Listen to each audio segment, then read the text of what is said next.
Hello Vilas, welcome to filmi craft. நான் உங்கள் அருண். இந்த எபிசோட நம்ம பார்க்க போகிற படம் 2026 ஒரு இங்கிலீஷ் மிஸ்ட்ரி காமெடி படமாக அமேசான் பிரைம்லேயே தமிழ் டப்பிங்கில் இப்போ வெளியாகிருக்கிற தி ஷீப் டிடெக்டிவ்ஸ். இப்போ அந்த படத்துடைய கதை என்ன அப்படின்னு கேட்டிங்கன்னா, படத்தில் நம்ம கதாநாயகனுடைய பேர் ஜார்ஜ் ஹார்டி. இவர் கிட்டத்தட்ட ஒரு மிகப்பெரிய ஆட்டு கூட்டத்தையே வளர்த்துக்கிட்டு இருக்காப்புல. நம்மால் பேசிக்காக ஒரு ஷெப்பர்டு வளர்த்துக்கிட்டு இருக்காரு. அந்த ஆடுகளுக்கு போதுமான அளவு இடம் வேணும் இல்லையா? அந்த ஆடுகளுக்கு இடம் நிறைய கொடுத்துருக்காப்புல. இவர் ஒரு சின்ன கேரவன் மாதிரி ஒரு வண்டி, அதுதான் இவருடைய வீடு. அங்கே தான் எல்லாத்தையும் பண்ணிக்கிட்டு இருக்காப்புல. ஆனால் நல்ல ஏக்கர் கணக்கில் புல்வெளிகள் நிறைந்த அடர்ந்து விரிந்த அழகான ஒரு இடம். அங்கே தன்னுடைய ஆடுகள் எல்லாத்தையும் வச்சு பராமரித்து அட்டகாசமாக வளர்த்துக்கிட்டு இருக்காரு.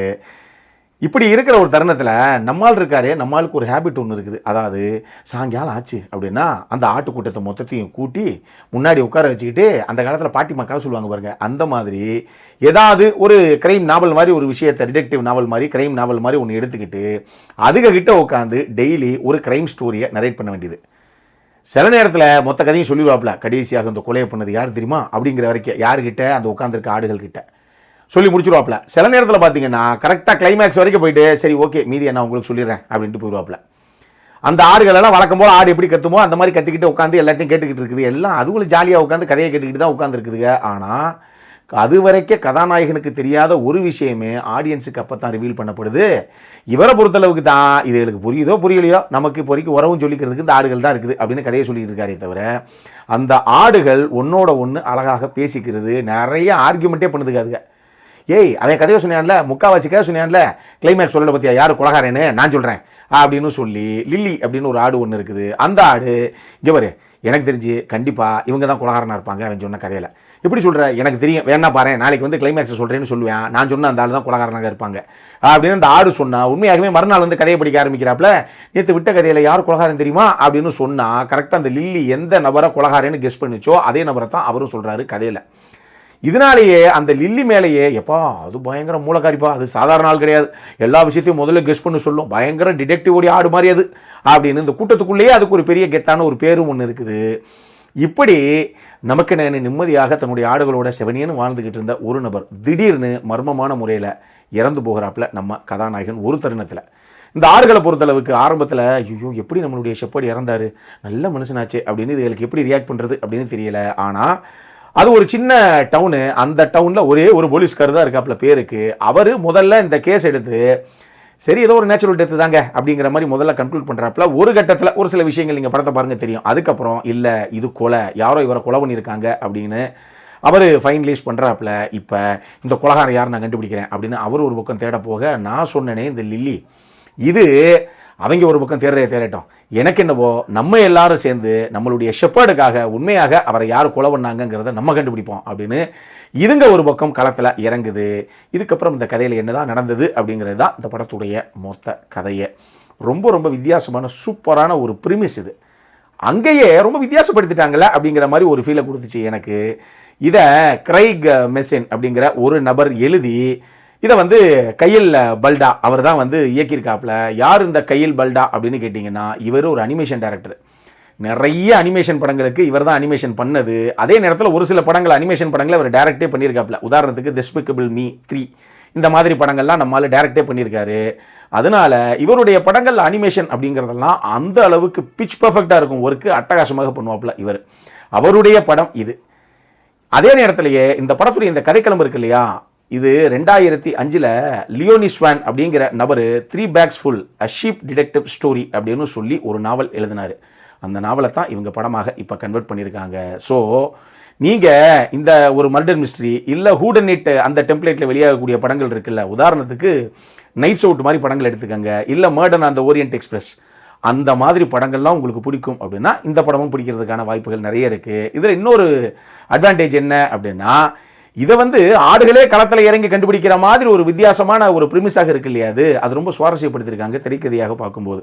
அதே நேரத்திலேயே ஒரு பக்கம் இது இந்த மர்டர் மிஸ்ட்ரி கதைக்களமாக இருந்தால் கூட, இன்னொரு பக்கம் எமோஷனலாக அவ்வளவு அழகாக ஒரு சில விஷயங்களை இவங்க அந்த கதையில் அழகாக இம்ப்ளிமெண்ட் பண்ணியிருக்காங்க.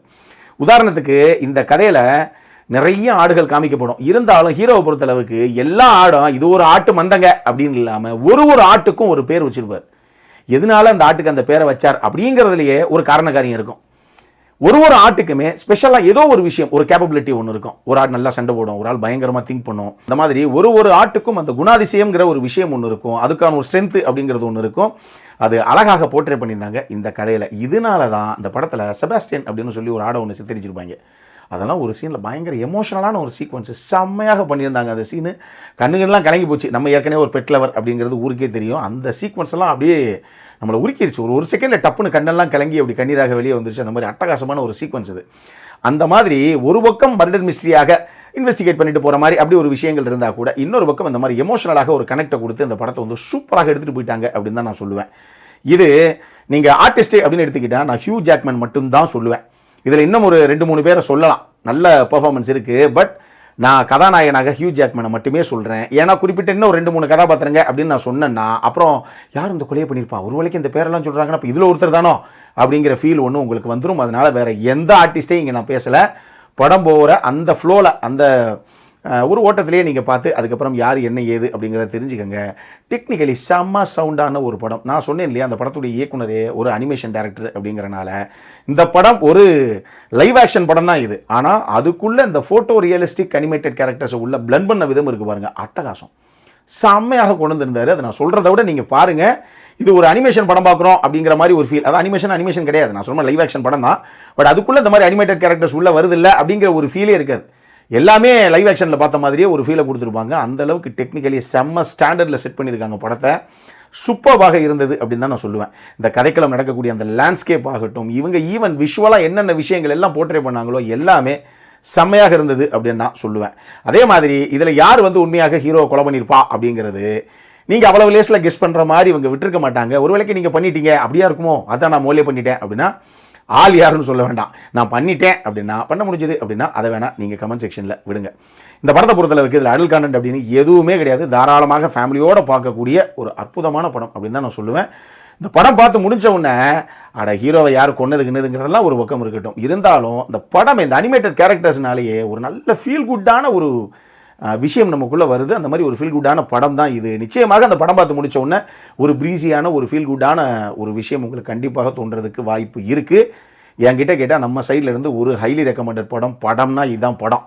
அப்படி ஒரு படம், அட்டகாசமான படம். எந்த காரணத்தை கொண்டும் என்னங்க ஏதோ அனிமேஷனில் நிற்கிது 2-3 ஆடு அப்படின்னு சொல்லி இந்த படத்தை நீங்கள் விட்டுறாதீங்க.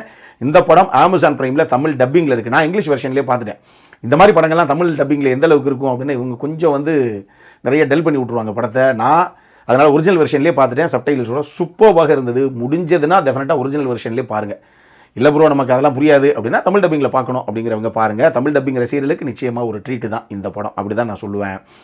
நான் சொன்ன மாதிரி அமேசான் பிரைமில் இது அவைலபிளாக இருக்குது. அப்புறம் என்ன, இதே மாதிரி இன்னொரு வீடியோவோட அடுத்த முறை உங்களை சந்திக்கிற வரைக்கும் இட்ஸ் அருண் சைனிங் ஆஃப்.